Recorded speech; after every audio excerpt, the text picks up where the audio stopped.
Hello my student, आप लोग कैसे हैं? उम्मीद करता हूँ कि आप लोग बहुत ही बढ़िया होंगे। ठीक है, तो आज की इस वीडियो में हम लोग क्लास 12 के हिंदी है। ठीक है, क्लास 12 के हिंदी आज हम लोग 100 मार्क्स का ऑब्जेक्टिव इस वीडियो में कंप्लीट करने वाले हैं। ठीक है, 100 मार्क्स का जो ऑब्जेक्टिव है आपको हिंदी का, उसके आज हम लोग चैप्टर नंबर 4 का ऑब्जेक्टिव इस वीडियो में कंप्लीट करेंगे। 4 नंबर का नाम है जिसका अर्धनारीश्वर। ठीक है, जिसका नाम है अर्धनारीश्वर है। इनके लेखक आपको है रामधारी सिंह दिनकर। ठीक है, अर्धनारीश्वर के लेखक कौन है? रामधारी सिंह दिनकर।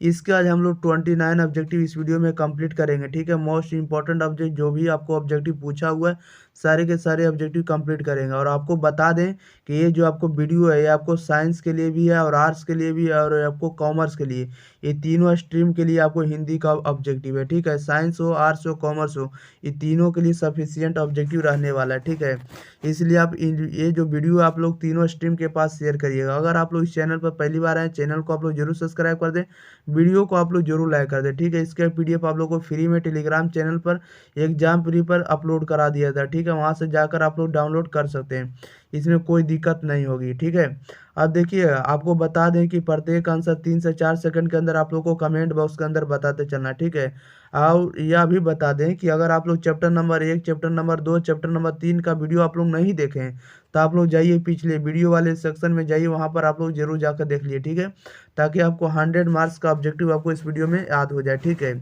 चलिए तो हम लोग कंप्लीट करते हैं चैप्टर नंबर 4 का इस वीडियो में। ठीक है, अब चैप्टर बाय चैप्टर हम आपको कंप्लीट कराते चलेंगे। ठीक है, सभी विषय का आप लोग ऑब्जेक्टिव कराते चलेंगे। ठीक है, आपको हड़बड़ाने की कोई ज़रूरत नहीं, सिर्फ आप लोगों को इस वीडियो में बने रहना है।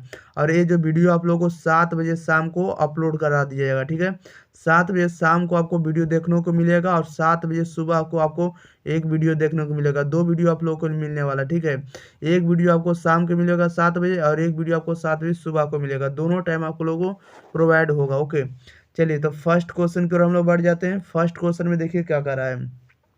कह रहा है कि अर्धनारीश्वर शीर्षक निबंध में शंकर और पार्वती का किस प्रकार का रूप वर्णित है? बताइएगा आप लोग 3 से 4 सेकंड के अंदर बताइएगा इसका आंसर। कह रहा अर्धनारीश्वर शीर्षक निबंध में शंकर और पार्वती का किस प्रकार का रूप वर्णित है? तो ये आपको वर्णित है, आपको शंकर और पार्वती का रूप जो वर्णित है अकल्पित रूप वर्णित है। कैसा है? कल्पित रूप। Option number C right answer हो जाएगा। 2 में कह रहा है कि रामधारी सिंह दिनकर किस विश्वविद्यालय में उप कुलपति के पद पर रहे? बताइएगा। कह रहा रामधारी सिंह दिनकर किस विश्वविद्यालय में उप कुलपति के पद पर है? कौन से विश्वविद्यालय में उप कुलपति के पद पर है? ये रहे आपको भागलपुर विश्वविद्यालय के। ओके, ऑप्शन नंबर इसका ए राइट आंसर हो जाएगा। नेक्स्ट क्वेश्चन की ओर बढ़ जाते हैं। क्वेश्चन नंबर देखिएगा 3 में कह रहा है कि नारी और नर एक ही द्रव की ढली दो प्रतिमाएं हैं, किस रचनाकार की पंक्ति है? बताइएगा। नारी और नर एक ही द्रव की ढली दो प्रतिमाएं हैं, यह रचनाकार किनकी है? तो ये रचनाकार आपको रामधारी सिंह दिनकर की है। किनकी है? रामधारी सिंह दिनकर की। ऑप्शन नंबर इसका सी राइट आंसर हो जाएगा। नेक्स्ट क्वेश्चन की ओर बढ़ जाते हैं। क्वेश्चन नंबर देखिएगा 4 नंबर में कह रहा है नारी और नर एक ही द्रव की दो प्रतिमाएं। ठीक है, नारी और नर एक ही द्रव की ढली दो प्रतिमाएं हैं, यह पंक्ति की शीर्षक पाठ की है? तो यह शीर्षक पाठ से लिया गया आपको अर्धनारीश्वर से। किसे लिया गया है? अर्धनारीश्वर से। Option number C right answer हो जाएगा। 5 में कह रहा है कि दिनकर जी को निम्न में से कौन सा पुरस्कार दिया गया था? बताइएगा। दिनकर जी को निम्न में से कौन सा पुरस्कार दिया गया था? तो दिनकर जी को पद्म भूषण पुरस्कार दिया गया था। Option number B right answer हो जाए। Okay, Padma Bhushan. Next question की ओर बढ़ जाते हैं। क्वेश्चन नंबर 6 नंबर में कह रहा है कि अर्धनारीश्वर पाठ के लेखक कौन है? बताइएगा। अर्धनारीश्वर पाठ के लेखक कौन है? या तो आपसे पूछ सकता है कि अर्धनारीश्वर किनकी रचना है? बताइएगा।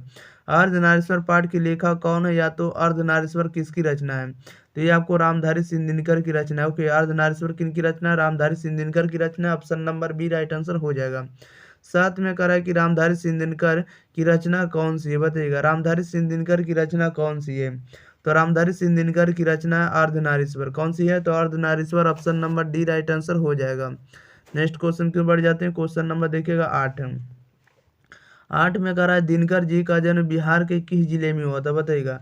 दिनकर जी का जन्म बिहार के किस जिले में हुआ था? तो दिनकर जी का जन्म बिहार के बेगूसराय जिले में हुआ था। ऑप्शन नंबर इसका बी राइट आंसर हो जाएगा। ओके, बेगूसराय जिले में।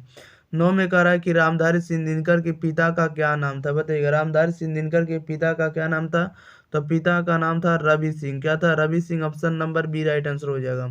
10 में करा दिनकर जी की पहली काव्य पुस्तक कौन सी है, बताइएगा। दिनकर जी की पहली काव्य पुस्तक कौन सी है? तो दिनकर जी की पहली काव्य पुस्तक जो है आपको प्रणभंग है। कौन है? तो Pranbhang, option number D right answer हो जाएगा। नेक्स्ट क्वेश्चन की ओर आगे बढ़ते हैं। क्वेश्चन नंबर देखिएगा 11।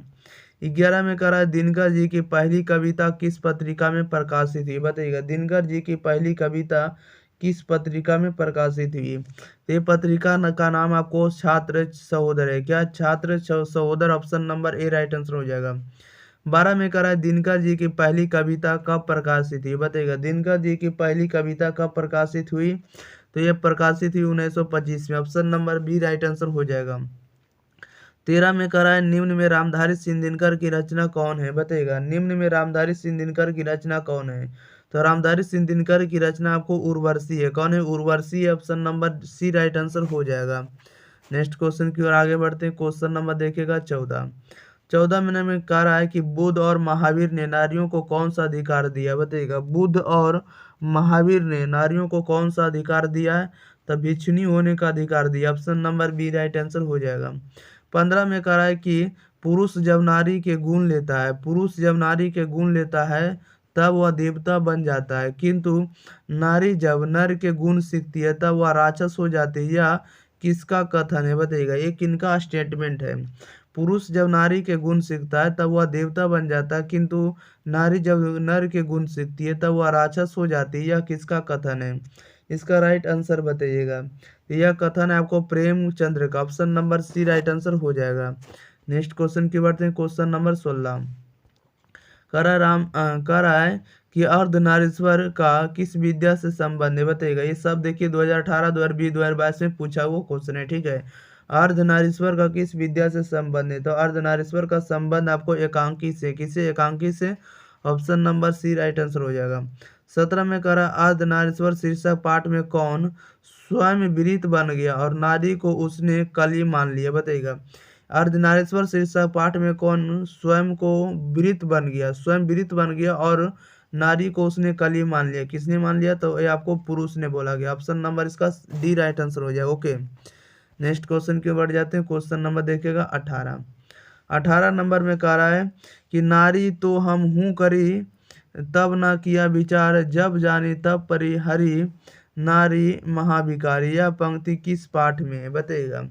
करा नारी तो हम हूँ करी तब ना किया विचार, जब जानी तब परिहरी ना महाभिकारी। यह पंक्ति किस शीर्षक पाठ की है?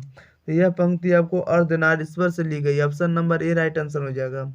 19 में कह रहा है निम्नलिखित में कौन सी रचना दिनकर जी की नहीं, बताइएगा। निम्नलिखित में से कौन सी रचना दिनकर जी की नहीं है?